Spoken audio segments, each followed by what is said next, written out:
7 حاجات غلط وخطيرة بتقع فيها أغلبية البنات في شهر رمضان الكريم. ايه هما؟ يلا بينا نعرفهم، لكن مش قبل ما نصلي على الرسول عليه أفضل الصلاة والسلام في الكومنتات تحت. وأول غلط هو إن أغلبية بنات بتبقى مش محجبة، يعني تلاقيها طول السنة مش بيلبسوا الحجاب، ويجي طبعا شهر رمضان الكريم يعني لازم يلبسوا الحجاب، لكن بيلبسوه برضه بطريقة غلط أكنهم مش محجبين برضه. فهتلاقي البنت بتلبس الحجاب على مثلا بادي ضيق، بنطلون ضيق، لبس مبين مفاتن جسمها وملامح جسمها، فطبعا ده بتلفت الانتباه ليها، وبتلاقي غيرها بيبص لها. هي بتاخد ذنوب، واللي بيبص لها لانه مغضش بصره برضه بياخد ذنوب، بس انت بتلفتي الانتباه لغيرك. فما ينفعش يا جماعه انك تلبسي الحجاب على حاجه زي كده، وخصوصا في شهر رمضان الكريم. المفروض ان ده شهر عباده وشهر استغفار، ان ربنا يغفر لنا على كل ذنوبنا، وان احنا ندعي فيه، وان احنا نلتزم فيه. فما ينفعش ان احنا نلبس فيه لبس ضيق. فحاولي على قد ما تقدري ان انت تلتزمي بالحجاب بلبس فضفاض، خصوصا في شهر رمضان. وحاولي ان انت تشوفي جمالك في اللبس الفضفاض، وحاولي ان انت تحبي نفسك في اللبس الفضفاض، والتزمي بيه حتى بعد رمضان. صدقيني هتحبي نفسك جدا لو انت اتعودتي عليه، وصدقوني الاحتشام بيبقى احلى بكتير يا جماعه. تاني غلط معانا في بنات كتير جدا عامله فيديوهات عن تعالوا يا جماعه هوريكم الميك اب اللي مش هيبان في شهر رمضان. ان الميك اب ما بيفطرش في شهر رمضان. الميك اب ما بيفطرش في شهر رمضان. طب بس ايه لازمتها ان احنا نحط ميك اب في شهر رمضان؟ وايه لازمتها ان احنا نحط ميك اب يا جماعه اصلا؟ يعني بجد انا بشوف مهازل في رمضان. يعني تلاقي مثلا البنات حاطه فول ميك اب في وشها. بجد انا نفسي كبنت بقعد اسرح كده، واقول يا ترى دي شكلها ايه من غير ميك اب؟ يا ترى دي بتبقى شكلها عامل ازاي؟ فبجد يا جماعه البنات اللي بتقعد تقولك انا مش متخيله نفسي من غير ميك اب، انا ما اعرفش، الناس كمان هتستغربني. طب ما تحاولي تبيني طبيعتك وجمالك اللي ربنا خلقك بيه. ما ينفعش يا جماعه ان احنا نداري شكلنا بحاجات، وان احنا يعني نخدع اللي حوالينا، واحنا نفسنا ما بنبقاش متقبلين نفسنا بجمالنا الطبيعي. حاولي ان انت تظهري جمالك الطبيعي في رمضان او بعد رمضان، صدقيني هتتعودي على شكلك كده، وغيرك برضو هيتعود عليكي كده.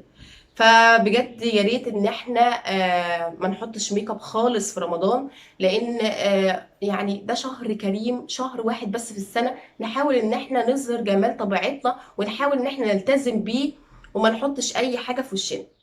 تالت غلط معايا، البنات اللي تلاقيها مثلا ملتزمة بالحجاب وملتزمة بكل حاجة، وتيجي بقى بعد الفطار يعني تعمل كل الغلط. قال يعني ربنا، يعني ربنا قبل الفطار وربنا بعد الفطار؟ انا مش فاهمه بجد. تلاقي البنت لابسه لك العبايه، انا في العبايه حكايه، ولابسه العبايه ولفاها، ونازله تصلي صلاه التراويح وحاطه فول ميك اب. انا مش فاهمه، يعني انت نازله تصلي صلاه التراويح ولا تعملي عرض ازياء؟ فبجد انا مش عارفه. والعبايات اللي نازله حاجه يعني يعني مش بائزه، بجد انا مش بائز منها. عبايات بتبين ملامح الجسم كلها. فما ينفعش يا جماعه، انتوا داخلين مسجد، داخلين تصلوا وتركعوا ربنا سبحانه وتعالى بالشكل ده. يعني انا مش فاهمه، انت داخله مثلا تلقطي عريس، داخله مثلا تلقطي مامة عريس مثلا تعجب بيكي، ان انت تحطي فول ميك اب وتلبسي عبايه بالمنظر ده؟ ما تصليش احسن؟ يعني صلي في بيتك.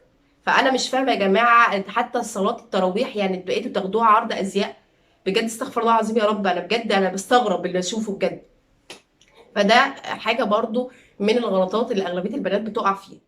رابع غلط معانا، اللي اغلبيه البنات بتقع فيها، واغلبيه البنات اللي يعني الكره الارضيه بيعملوها، وهي النميمه. تلاقيهم بقى عمالين يتكلموا يتكلموا ويجيبوا في سيره مش عارفه مين، ويجيبوا في سيره فلان، ويجيبوا في سيره علان، ويضحكوا ويهزروا ويقولوا استغفر الله العظيم يا رب، اللهم اني صايمه. ويحطوا بقى ايه اكنهم ما يعني اللهم اني صايمه دي يعني تغفر لك بقى ان انت اتكلمتي بقالك ساعه 3 ساعات بتتكلمي عن فلانه وعلانه، واللهم اني صايمه واستغفر الله العظيم يا رب، خلاص كده انت كده زي فله، انت كده تمام. وتلاقي بقى واحده ظريفه كده من الشله تلاقيها مثلا بتتكلم وتقول خلاص بقى يا جماعه بقى، بطلوا بقى نجيب في سيره الناس، احنا صايمين، بعد الفطار بقى نبقى نكمل كلام ونجيب في سيره الناس كلها. طب ما هو يعني ربنا قبل الفطار هو ربنا بعد الفطار، يعني هو الحرام قبل الفطار هو الحرام برضو بعد الفطار. النميمه نميمه، فانتوا بتتكلموا في ايه يا جماعه؟ يعني ده غلط اصلا. المفروض ان انتوا ما تجيبوش في سيره حد اساسا لا قبل الفطار ولا بعد الفطار. فبجد انا مش عارفه اقول ايه. فالمفروض ان احنا نقلل كلامنا شويه عشان ما ناخدش ذنوب كتير. ما نجيبش في سيره فلان ولا علان، حتى لو بالطيب ما تجيبوش في سيره حد. فيا ريت ان احنا شهر رمضان ده شهر عباده وشهر صوم وشهر استغفار وشهر انه عايزين ربنا يتقبل مننا اي حاجه. فده ما ينفعش يا جماعه. البنات بقى اللي بتبقى مثلا بتشتغل او مثلا بتروح الجامعه او ايا كان، تلاقيها بقى في شهر رمضان عامله لوك كده رمضاني كده. تلاقيها بقى جايبه عبايات خليجي وعامله بقى البدع بقى، ده رمضان بقى ولازم اظهر بلوك جديد ولوك جميل كده يبقى مبين جمالي ومبين شياكتي. تمام. وتلاقيها بقى مبينه اللي عامله بقى القصه بقى شعرها كده، عامله القصه بقى وعامله لي البتاع دي ولكنها خليجيه. ماشي. ورافعه راسها مثلا، يا اما رافعه راسها بالطرحه اكن البت خليجيه، والنضاره الشمس بقى، وفي البنات اللي بتحط فول ميك اب وبرفان ولينسز وعامله البدع وهي رايحه الجامعه او رايحه شغلها. وده لوك رمضاني يا جماعه. ما هو برضو مش حلو. يعني انت بتعملي ايه؟ بتبيني جمالك اللي هو في رمضان. فما ينفعش انت تلفتي الانتباه لغيرك، فانت برضو بتاخدي ذنوب واللي بيبص لك بياخد ذنوب، فايه لازمتها؟ فبجد يا جماعه ساعات يعني ربنا ما تقبلش منها الصيام بالمنظر ده. ان انت عامله لوك رمضاني وجايبه عبايات غاليه موت وعامله بقى البدع ومبينه نص شعرك وعامله الطرحه خليجي ورافعاها لفوق. ملوش اي لازمه، ملوش اي لازمه اللي انت عاملاه ده. يعني اللي هو ايه يا جماعه؟ ما انا ملتزمه اهو، لابسه عبايات مش لابسه بناطيل ولا لابسه اي حاجه ضيقه ولا لابسه اي حاجه خارجه. لا، ما هو انت برضو مبينه ملامح او جمال شكلك وملامح جسمك، فما ينفعش يا جماعه. المفروض ان احنا نلتزم شويه. ده برضو غلط بيقع فيه اغلبيه البنات. طيب، الغلط اللي بعد كده برضو البنات اللي بتبقى مثلا مقري فتحتها او مخطوبه او متجوزه، وتلاقيها بقى في مثلا، يعني انا بشوف مثلا تلاقي مثلا في خيمه رمضانيه البنت مثلا مقري فتحتها والمخطوبه وجايه جايبه بقى خطيبها وضحك وهزار ولا اكننا في شهر رمضان. وواخده رمضان ده ان هو بقى ايه، خيمه رمضانيه وجو رمضاني، تقعد تضحك مع خطيبها وتقعد تضحك مع اللي مقري فتحتها واللي برضه بتضحك مع جوزها. ما يصحش يا جماعه، خلوا بالكم في ناس حواليكم. فاللي انتوا بتعملوه ده غلط. ف وتلاقي بيهزر معاها بالايد ويهزر معاها بالكلام، وتلاقيه طول اليوم مثلا بيصلي الصيام وهما الاثنين وعمالين يقولوا لبعض كلام حب. ما ينفعش يا جماعه، حرام. حرام، احنا في شهر كريم وما ينفعش اصلا يكون في كلام خارج او كلام زي ده بينك انت ومثلا واحد انت لسه قاريه فتحتك او واحد خطيبك. ما ينفعش بعد كتب الكتاب وبعملوا اللي انتوا عايزينه. اما ومش قدام الناس، مش قدام الناس يا جماعه. لازم نحترم ان في حوالينا ناس، والناس دي بتبص والناس دي بتنتقد وده حرام.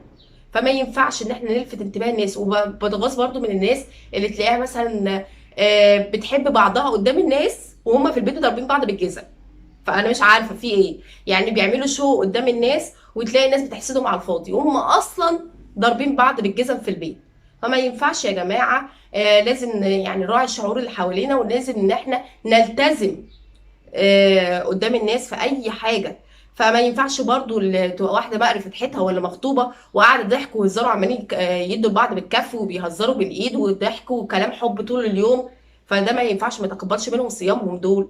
فما ينفعش يا جماعه، في حدود وفي التزام. ومفروض ان انت مثلا وخطيبك المفروض الحاجات دي كلها بعد كتب كتاب ما ينفعش ومش قدام الناس. يعني مش لازم نظهر الحاجات دي يا جماعه قدام الناس. فده برضو رأيي، وده غلط برضو أغلبية البنات بتقع فيه. الغلط بعد كده تلاقي بقى أغلبية البنات في شهر رمضان الالتزام، مفيش ميك اب، مفيش لبس ضيق، كله لبس فضفاض ولبس واسع. اوب، رمضان يخلص، العيد بقى. العيد ده اللي بيبقى يعني انا مش عارفه، الناس بتتغير جدا في العيدين دول. مش انت يا بنتي اللي كنت معايا في صلاه التراويح؟ بتتبدل.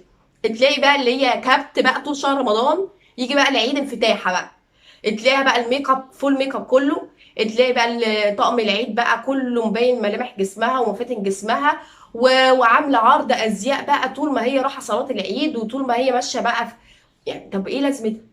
يعني بتضحكوا على مين؟ بتضحكوا على نفسكم. الالتزام يا جماعه. فما ينفعش ان انتوا تعملوه ده. فده يعني شهر رمضان شهر واحد في السنه، لكن رب رمضان رب السنه كلها. فما ينفعش يا جماعه. فالمفروض ان احنا نخرج من رمضان ده بقلب غير القلب اللي احنا دخلنا بيه. المفروض ان احنا نخرج من رمضان ده بنبقى فعلا بني ادم متغير تماما، وبيبقى نفسه ان هو طول السنه يكون في شهر رمضان، لان احنا بنبقى مقربين جدا من ربنا، وبنقعد ندعي ربنا من قلبنا، وبنقعد نستغفر ربنا عن اي ذنب عملناه طول السنه، وبنبقى طالعين نضاف كده، وبنبقى نفسنا ان السنه كلها رمضان. ليه؟ عشان بجد بيبقى اكتر شهر احنا مقربين فيه من ربنا. شهر عبادة، وشهر صوم، وشهر قراءة قرآن، وشهر استغفار، وشهر بندعي فيه من قلبنا. فبجد يا جماعة يا ريت الناس تلتزم زي ما بتلتزم كده في شهر رمضان، يا ريت تلتزم بقية السنة. صدقوني يعني لما الواحد بيخرج كده من رمضان نظيف، وتحس ان هو اتغير تماما، يا ريت يفضل على كده.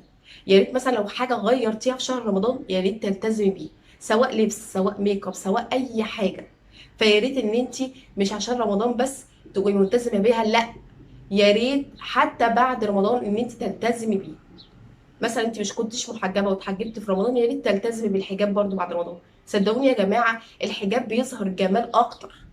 في بعض الناس تقعد تنزل فيديوهات ان الحجاب ما بيظهرش جمال البنت، بالعكس، جمال البنت حجابها، جمال البنت احتشامها.